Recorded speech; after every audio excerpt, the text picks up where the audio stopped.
السلام علیکم ورحمۃ اللہ وبرکاتہ۔ آج کی بہت اہم حدیث سیدنا ابو ہریرہ رضی اللہ عنہ بیان کرتے ہیں کہ رسول اللہ صلی اللہ علیہ وسلم نے فرمایا، منافق کی 3 نشانیاں ہیں، خواہ وہ روزے رکھے، نماز پڑھے اور گمان رکھے کہ وہ مسلم ہے۔ مسلم کی روایت ہے 109۔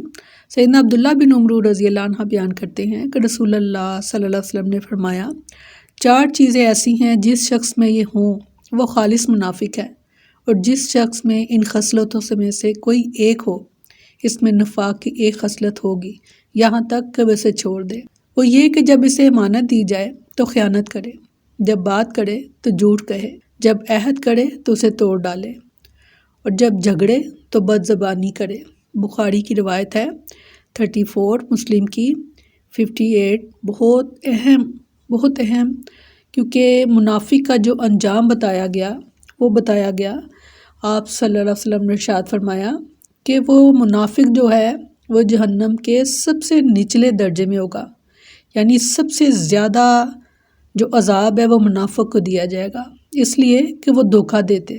تو اس کی نشانیاں بھی واضح طور پر بتائیں اور اس سے بچنے کی ہمیں ہدایت بھی فرمائی، تو کوشش کیجئے ان چیزوں کو اپنے سے دور رکھنے کی۔ اللہ تعالیٰ ہم سب کی مدد فرمائے، آمین۔ السلام علیکم ورحمۃ اللہ وبرکاتہ۔